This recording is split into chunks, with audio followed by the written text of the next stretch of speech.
Good morning, students. So our next topic is force on a current carrying conductor placed in external magnetic field.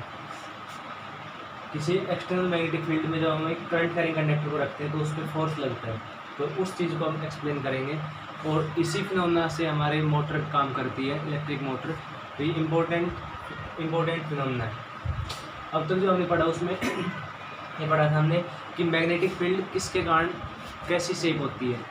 Solenoid के कारण पढ़ा, straight conductor और circular conductor के कारण, bar magnet के कारण, तो वो चीज़ हमने पढ़ी। तो ऐसी एक जगह है जहाँ पे मैग्नेटिक फील्ड है। एक्सटर्नल मैग्नेटिक फील्ड मतलब कोई मैग्नेटिक फील्ड पहले, जैसे ये स्पेस है, यहाँ पे मैग्नेटिक फील्ड है और ये हमने एक कंडक्टर है जिसमें करंट फ्लो हो रहा है, इसको हमने यहाँ रख दिया। तो इसको जब यहाँ रखेंगे तो इसके ऊपर फोर्स लगता है। तो वो फोर्स कितना लगता है ये हम इसमें पढ़ेंगे। तो पहले तो इसमें ये जो फोर्स होता है, बेसिक से स्टार्ट करते हैं। ये फोर्स एक्चुअल में जो फोर्स लगता है वो कंडक्टर, जैसे उसमें ये करंट कैरिंग वो है, ये करंट कैरिंग कंडक्टर है, इसमें करंट फ्लो, और करंट किसके कारण फ्लो होता है? चार्जेस के कारण, यानी इलेक्ट्रॉन के फ्लो के कारण। तो एक्चुअल में तो उनके ऊपर फोर्स लगता है, चार्जेस के ऊपर। तो चार्जेस के ऊपर फोर्स जो लगता है वो होता है F directly proportional to Q। और जितना ज़्यादा चार्ज, ऐसा हमने एक्सपेरिमेंटली ऑब्जर्व किया कि जितना ज़्यादा चार्ज फ्लो होगा उतना ही फोर्स अप्लाई होगा। दूसरा, force is directly proportional to v velocity. मतलब जितनी ज़्यादा स्पीड से चार्ज अगर मूव करेंगे उतना ही फोर्स क्या लगेगा उसके ऊपर ज़्यादा। और तीसरा, force is directly proportional to b, मतलब फोर्स मैग्नेटिक फील्ड के डायरेक्टली प्रोपोर्शनल होता है। मैग्नेटिक फील्ड जितना स्ट्रॉन्ग होगा, देखो एक तो इसमें क्या है कि एक मैग्नेटिक फील्ड है कहीं किसी भी जगह, जैसे रूम है इसके अंदर मैग्नेटिक फील्ड है। और मैग्नेटिक फील्ड कैसे हम करते हैं? एक्सटर्नल प्रोड्यूस, वो हमने देखा था।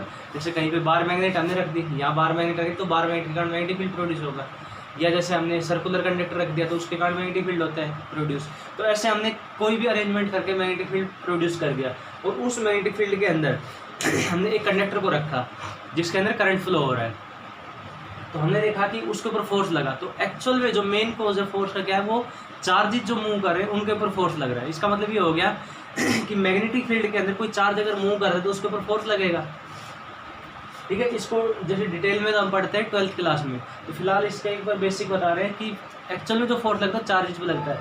तो चार्जेस जितने ज़्यादा होंगे उतना ही फोर्स क्या लगेगा ज़्यादा। जैसे एक कंडक्टर में तो 2 कूलम चार्ज हो रहा है फ्लो, और एक में हो रहा है 5 कूलम, तो 5 कूलम वाले के ऊपर फोर्स क्या लगेगा? ज़्यादा। ऐसा ऑब्जर्व किया गया। ऐसे स्पीड पे एक में हाई स्पीड से फ्लो हो रहा है, एक में थोड़ा सी उससे कंपेरेटिवली स्पीड कम है, तो जिसमें कम स्पीड है उसमें फोर्स कम लगा और जिसमें स्पीड है ज़्यादा उसमें ज़्यादा लगा।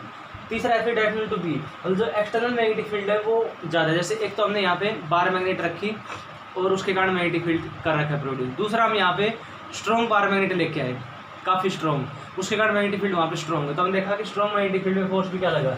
ज़्यादा। अब तीनों को हमने कर दिया कंबाइन।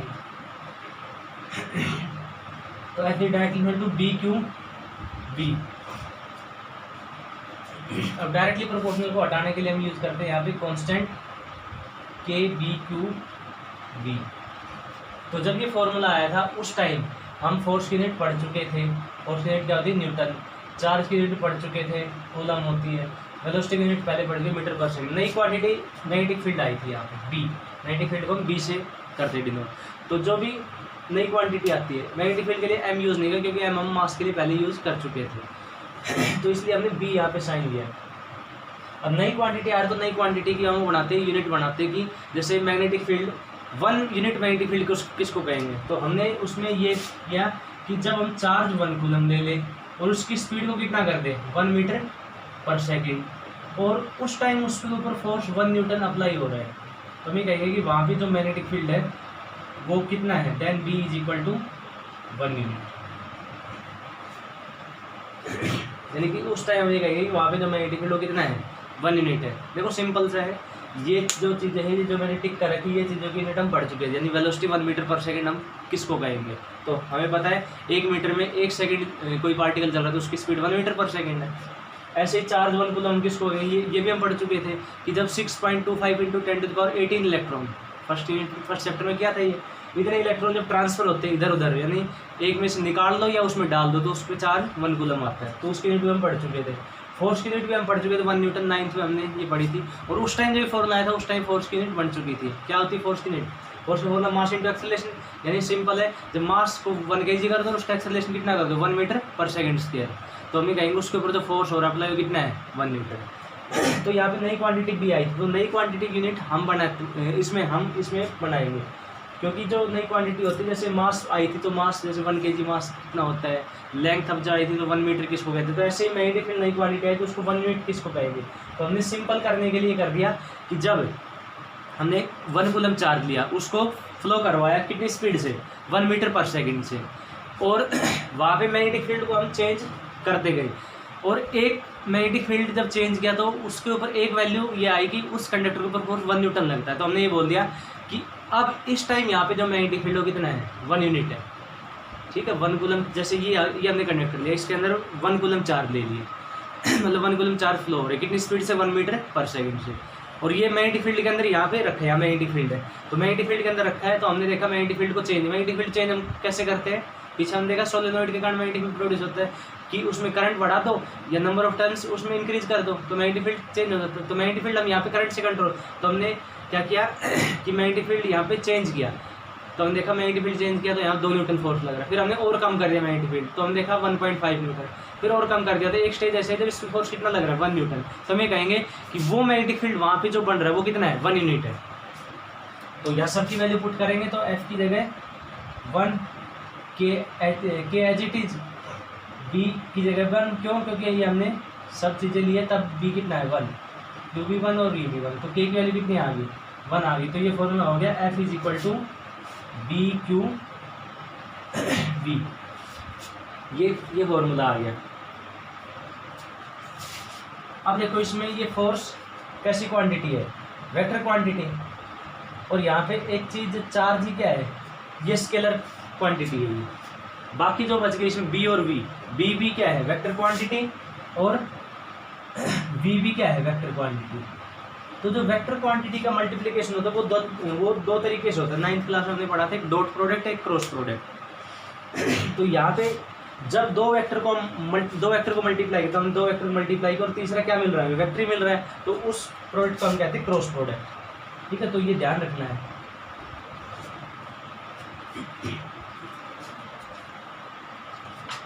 तो जब हमने 2 वेक्टर को मल्टीप्लाई किया और तीसरा वेक्टर मिले तो क्रॉस, अगर मान लो ये जैसे पीछे हमने फॉर्मूला पढ़ा था वर्क डन का, work done is equal to force into displacement, तो फोर्स वेक्टर क्वांटिटी थी और डिस्प्लेसमेंट वेक्टर क्वांटिटी, तो फोर्स और ये वेक्टर और तीसरी क्या मिली स्केलर, तो उसको कहते हैं डॉट प्रोडक्ट। तो डॉट प्रोडक्ट में आता है कोस, एफ एस कोस थीटा, ठीक है। ये जो चीज़ है कोसाइन ये हम पढ़ेंगे जब 11th क्लास में वेक्टर जब अच्छे से पढ़ेंगे। तो अभी अब सिर्फ ये ध्यान रखना डॉट प्रोडक्ट में कोस आता है, क्रॉस में क्या आता है साइन आता है, तो work done equal to F S cos. अब यहाँ पे क्रॉस आ रहा है तो उसको क्या लिख लेंगे F is equal to Q V B sine theta, तो ये फॉर्मूला हो गया फोर्स का। तो किसी भी चार्ज पार्टिकल के ऊपर फोर्स कितना लगता है, तो वो कितना, अगर कोई चार्ज पार्टिकल मैग्नेटिक फील्ड, मतलब ये कंडक्टर मैग्नेटिक फील्ड में रखा था, इसमें चार्ज फ्लो होते हैं, तो हर चार्ज के ऊपर कितना फोर्स लगेगा Q V B sine theta. Q यहाँ पे क्या है चार्ज, जो चार्ज फ्लो हो रहा है, वी क्या है उसकी स्पीड, बी क्या है जिस मैग्नेटिक फील्ड के अंदर वो रखा है, और थीटा यहाँ पे क्या है, ये चीज़ और नोट कर लेना।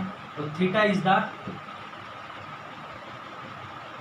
एंगल बिटवीन, किसके बीच है एंगल, जो देखो एंगल किसके बीच होता है, जिन क्वांटिटी की डायरेक्शन होती है, क्योंकि एंगल के लिए हम क्या, सॉरी डायरेक्शन के लिए क्या होता है एरो, और एरो बनाएंगे उनके बीच में क्या होगी कुछ ना कुछ एंगल बनेगा। तो यहाँ पे बी और बी के बीच का angle, theta is the angle between B and B,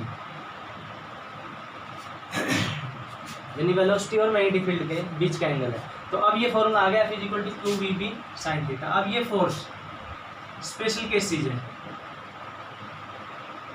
special cases क्या है कि अगर साइन थीटा की वैल्यू हम, साइन थीटा की मैक्सिमम क्या होती है वैल्यू 1 होती है, ठीक है। साइन 0 की वैल्यू 0, फिर उसके बाद 30 की वैल्यू 45, 60, 90 की वैल्यू 1, और फिर उसके बाद कम होती है। तो मैक्सिमम वैल्यू कितनी होती है साइन की 1, और 1 कितने पे होती है 90 डिग्री पे। तो जब 90 ले लेंगे तो फोर्स कितना आएगा क्यू वी इंटू बी, क्योंकि साइन थीटा हो गया 1, तो ये फोर्स क्या होगा, फोर्स इज मैक्सिमम, क्योंकि यहाँ पे साइन थीटा हमने क्या लिया है ये वैल्यू मैक्सिमम ली है वैल्यू।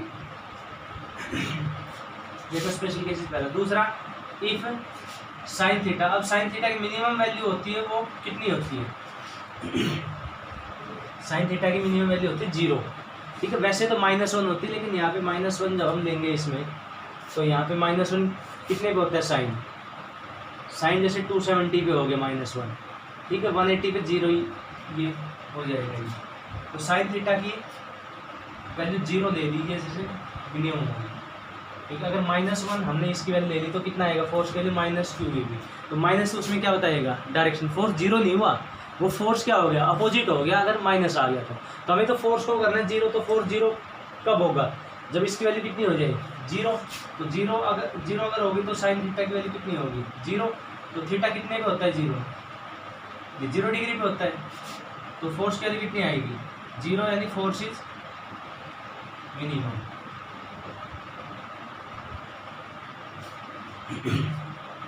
ठीक है, तो ये बेसिक चीज़ें थी फोर्स के बारे में। एक बार फिर से बता रहा हूँ इसमें कि जब हम किसी करंट कैरिंग कंडक्टर को किसी बाहर के मैग्नेटिक फील्ड में, एक करंट कैरिंग कार्ड भी मैग्नेटिक फील्ड बनता है, लेकिन वो खुद का मैग्नेटिक फील्ड नहीं, वो किसी बाहर के मैग्नेटिक फील्ड रखता है। देखो ये है जैसे अब इसमें करंट फ्लो होगा, इस कारण मैग्नेटिक फील्ड बनेगा, लेकिन हमने इसको ऐसे मैग्नेटिक फील्ड में रखा कि इसका जो मैग्नेटिक फील्ड है वो बिल्कुल कम है उसके कंपेरिजन में। जैसे यहाँ पे इस रूम के अंदर मैग्नेटिक फील्ड है 100 और इसके कारण बन रहा है 0.1, तो इसका मैग्नेटिक फील्ड क्या होगा, उसका कंपेरिजन बहुत कम। तो इसको मैं कहेंगे ये किसी एक्सटर्नल मैग्नेटिक फील्ड में रखा है, तो इसको किसी एक्सटर्नल मैग्नेटिक फील्ड में रखेंगे तो इसके ऊपर फोर्स लगता है, ऐसा हमने ऑब्जर्व किया। तो एक्चुअल में हमने देखा कि वो फोर्स किस पे लग रहा है, उन चार्जेस के ऊपर लग रहा है। तो वो फोर्स कितना लगता है, कितना लगता है Q V B sine theta. क्यों यहाँ पे चार्जेस है, वी उनकी स्पीड है, जिस स्पीड से मूव कर रहे हैं, बी वो है जो मैग्नेटिक फील्ड वहाँ पे है, और थीटा क्या है, बी और बी के बीच में एंगल, मतलब मैग्नेटिक फील्ड की डायरेक्शन होती है कि मैग्नेटिक फील्ड ऐसे है तो वो ऐसे मूव कर रहा है या ऐसे मूव कर रहा है, कौन साइड मूव कर रहा है चार्ज। तो ये फॉर्मूला आ गया। अब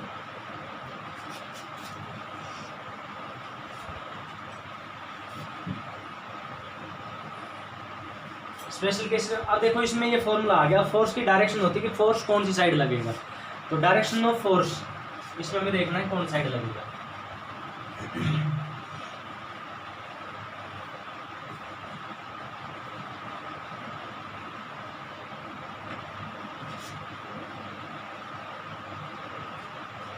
अब डायरेक्शन ऑफ फोर्स देखते हैं किस साइड फोर्स लगता है। तो इसमें ही direction of force is given by Fleming left hand rule.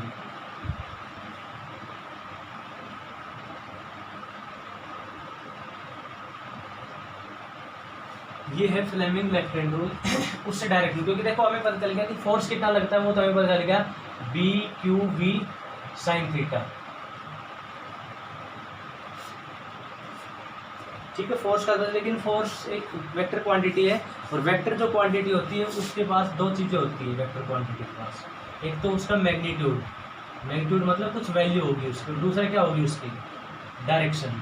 तो मैग्नीट्यूड तो हमें पता चलेगा B Q V sine theta होता है। अब डायरेक्शन के लिए Fleming left hand rule use करते हैं। जैसे एग्जांपल ये कंडक्टर रखा तो इस पर हमें फोर्स तो चलेगा B Q V sine theta, मतलब बी क्या है मैग्नेटिक फील्ड यहाँ पे कितना है, क्यू क्या है, कितना चार्ज फ्लो हो रहा है, वी क्या है स्पीड कितनी है, और थीटा क्या है बी और वी के बीच में एंगल, ये सब पता चल गया। अब हमें ये देखना है कि इसमें फोर्स लग रहा है किस साइड लग रहा है, ऊपर लग रहा है नीचे लग रहा है, राइट साइड लेफ्ट साइड या इस साइड किस साइड फोर्स लग रहा है।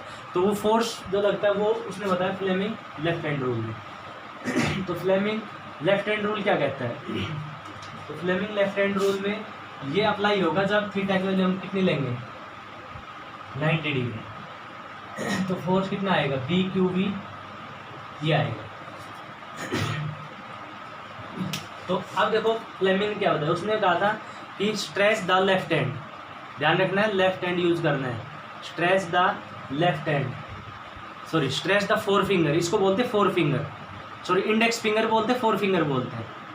इंडेक्स मतलब जो फिंगर इशारा करती है, तो इंडेक्स फिंगर ये मिडल फिंगर ये थंब, तो स्ट्रेस द इंडेक्स फिंगर या फोर फिंगर बोल सकते हैं, index finger middle finger and thumb such as they are at right angle to each other, ऐसे है गया। देखो ये इंडेक्स फिंगर और ये मिडल फिंगर कितना एंगल 90 डिग्री, ये इंडेक्स फिंगर और थंब कितना एंगल है 90 डिग्री, और इसके बीच में कितना है 90 डिग्री। एक तरह से ये मान सकते हैं ये एक्सिस एक्स हो गया, ये एक्सिस वाई हो गया, ये एक्सिस जेड हो गया, ठीक है। यही मानते हैं एक्स एक्सिस हम जब हम वो बनाते हैं एक्सिस सिस्टम तो उसमें ये मानते हैं हम एक्स एक्सिस वाई एक्सिस और जेड एक्सिस को कहाँ लेते हैं बाहर की तरफ और अंदर की तरफ। जैसे ये एक्स हो गया, इस साइड क्या हो गया माइनस एक्स, ऊपर वाई हो गया, नीचे क्या हो गया माइनस वाई, और बाहर की तरफ हम इसमें बोर्ड के ऊपर जैसे दो डायरेक्शन शो कर सकते हैं एक्स और वाई, तो बाहर की जो डायरेक्शन होगी उसके लिए हम क्या यूज़ करते हैं एरो, सॉरी डॉट मतलब बाहर और क्रॉस मतलब अंदर, ठीक है। डॉट मतलब कमिंग आउटसाइड एंड क्रॉस मतलब गोइंग इनसाइड। क्योंकि जैसे ये डॉट और क्रॉस देखो किससे लिए, एरो जो देखते हैं हम, एरो जो तीर होता है तो उसमें हम देखते हैं कि तीर ऐसा होता है जो एरो होता है, तो तीर हमारी तरफ अगर आ रहा है ऐसे, जैसे तीर अंदर से ऐसे आ रहा है तो हमें उसकी क्या दिखेगी नोक दिखेगी, तो हम उसको क्या कहेंगे कि बाहर की तरफ आ रहा है कमिंग आउटसाइड, तो इसलिए हम डॉट यूज़ करते हैं। क्रॉस अगर वो अंदर जा रहा है तो हमें पीछे उसका दिखेगा क्रॉस दिखेगा, ठीक है। जैसे उसके अंदर होता है स्क्रू को जब हम कसते हैं पेच कस से तो हम देखते हैं कि वो ऐसे एरो उसमें क्रॉस होता है, तो इसलिए हम ये तीसरी डायरेक्शन को बोर्ड पे शो नहीं कर सकते, उसको हम किससे शो करते हैं डॉट और क्रॉस से। तो एक्स माइनस एक्स वाई और माइनस वाई, और ये बाहर की तरफ डॉट से हमने शो कर दिया जेड।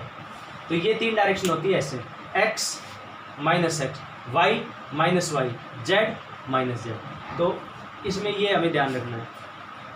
तो सबसे पहले फ्लेमिंग ने बताया था कि लेफ्ट हैंड जो हमारा लेफ्ट हैंड है उसकी index finger middle finger and thumb तीनों को स्ट्रेच करो such as they are at right angle to each other.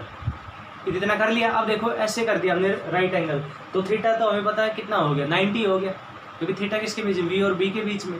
तो इसमें देखो तीन है vector, F vector quantity, B vector quantity और बी वेक्टर क्वांटिटी है। तो इसका मतलब ये तीनों फिंगर हमने इनके लिए लिए, तो इसमें कौन सा एफ को शो करे, कौन सा बी को शो करे, कौन सा बी को शो करे। तो उसने बताया कि इंडेक्स फिंगर तो किसको शो करेगी मैग्नेटिक फील्ड की डायरेक्शन को, और मिडल फिंगर किसको शो करेगी वेलोसिटी की डायरेक्शन को, और उस टाइम जो थंब है वो फोर्स की डायरेक्शन को शो करेगा। तो ये था फ्लेमिंग लेफ्ट हैंड रूल। लिखो stretch the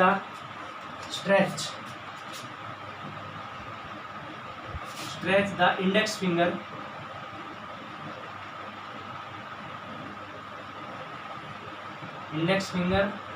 comma middle finger and thumb of left hand,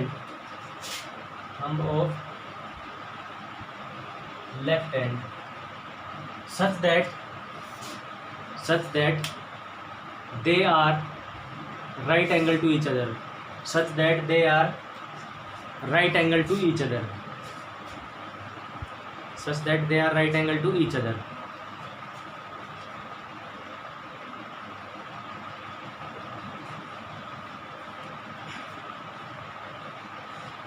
then index finger gives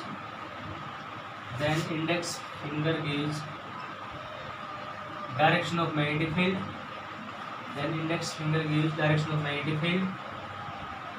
middle finger gives direction of velocity, index finger gives direction of magnetic field, middle finger gives direction of velocity, and thumb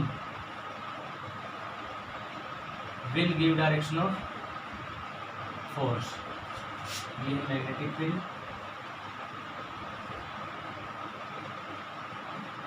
velocity, index finger gives direction of magnetic field, comma middle finger gives the direction of velocity and thumb will give the direction of force. Thumb direction देगा force. तो ये simple सा rule है Fleming left hand rule. तो अब हमें पता चलेगा कि फोर्स कितना लगता है B Q V sine theta. अभी हमने अपना टॉपिक स्टार्ट नहीं किया करंट कैरिंग कंडक्टर, क्योंकि इसमें करंट कहीं आया नहीं है। हमने ऐसा ऑब्जर्व किया करंट कैरिंग कंडक्टर फोर्स लगता है, लेकिन एक्चुअली में फोर्स किस पे लगता है चार्जेस पे लगता है। तो चार्जेस पे कितना फोर्स लगता है F is equal to B Q V sine theta. ये तो है मैग्नीट्यूड। अब डायरेक्शन के लिए कौन सा यूज़ करते हैं लेफ्ट हैंड रूल यूज़ करते हैं। लेफ्ट हैंड रूल में हम क्या देखते हैं स्ट्रेच करते हैं index finger, middle finger and thumb कि तीनों के बीच में 90 डिग्री। तीन ही क्यों लेते हैं? क्योंकि यहाँ पे तीन ही वेक्टर क्वांटिटी है, तो तीन ही वेक्टर क्वांटिटी है, तो ये क्या बताएगा मैग्नेटिक फील्ड की डायरेक्शन, ये क्या बताएगा सॉरी वेलोसिटी की डायरेक्शन, जिस साइड फ्लो कर रहा है चार्ज हो रही है, फोर्स की डायरेक्शन बताएगा। अब इसके कुछ एग्जाम्पल देखते हैं कि इसको अप्लाई हम कैसे करेंगे फ्लेमिंग इलेक्ट्रिक फील्ड। देखो ये दे दिया कि मैग्नेटिक फील्ड तो ऐसे, मान लो किसी भी स्पेस के अंदर मैग्नेटिक फील्ड है ऐसे, ये तो शो कर रहा है मैग्नेटिक फील्ड की डायरेक्शन को, और चार्ज फ्लो कर रहे हैं ऐसे, जैसे ये चार्ज है, क्यू चार्ज है, और ये फ्लो कर रहा है इस साइड, इसकी स्पीड है इस साइड। तो अब इस पे फोर्स कौन साइड लगेगा चार्ज? देखो इतना हमें पता होना चाहिए कि बी कौन साइड हो गया, इस साइड। ये कौन सी डायरेक्शन होती है? एक्स माइनस एक्स होती है, और चार्ज की स्पीड किस साइड है? वाई डायरेक्शन की तरफ। तो इसका मतलब जो फोर्स लगेगा कौन साइड लगेगा? जेड डायरेक्शन, क्योंकि देखो ये हमने लिया था ना एक्स वाई और जेड, तो जेड डायरेक्शन फोर्स लगेगा। अब जेड में भी दो डायरेक्शन होती है, एक तो अंदर एक बाहर की तरफ, तो वो हमें देखना। तो कैसे शो करेंगे? लेफ्ट हैंड यूज़ करेंगे, तो लेफ्ट हैंड पहले तो इंडेक्स फिंगर यूज करेंगे। इंडेक्स फिंगर को किस साइड करें मैग्नेटिक? देखो इंडेक्स फिंगर को हम किस साइड भी कर सकते हैं, इस साइड भी कर सकते हैं, इस साइड भी कर सकते हैं, इस साइड भी, इस साइड भी, कैसे भी। तो इंडेक्स फिंगर को हमने बी की साइड किया क्योंकि बी उस साइड है। उसके बाद हमने निकाली मिडल फिंगर, ठीक है। मिडल फिंगर कौन साइड है? वो क्या बताती है? वेलोसिटी, और वेलोसिटी किस साइड है? ऊपर, ये ऊपर कर दिया। थम देखो कौन साइड आ रहा है अंदर की तरफ, तो फोर्स इस पे कौन साइड लगेगा? इन साइड। तो force on charge is in side, ठीक है। क्या इसमें लिख देंगे? फोर्स क्रॉस से शो करेंगे, मतलब अंदर की तरफ लग रहा है। और देखो इसमें एग्जांपल, ये जैसे मैग्नेटिक फील्ड है, डॉट मतलब मैग्नेटिक फील्ड बाहर की तरफ आ रहा है, क्योंकि तीन वो है वेक्टर, हम यहाँ पे दो ही शो कर सकते हैं बोर्ड पे, तो एक को तो हमें डॉट या क्रॉस से मानना पड़ेगा। तो यहाँ पे लिख देंगे dot denotes direction of B,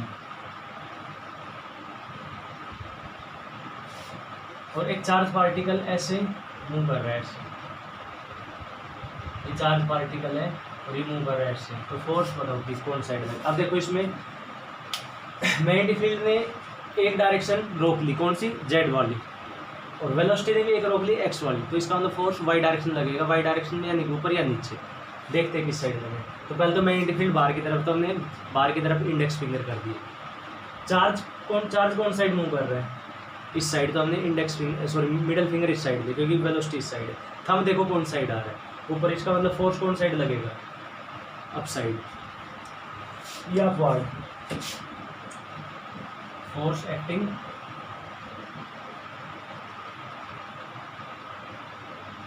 ठीक है। तो ये ऐसे और भी क्वेश्चन दिए हुए हैं बुक में, उनको सोल्व करना सिंपल क्या है। पहले तो फिलहाल तो इसमें देखो फॉर्मूला याद रखना, B Q B sine theta.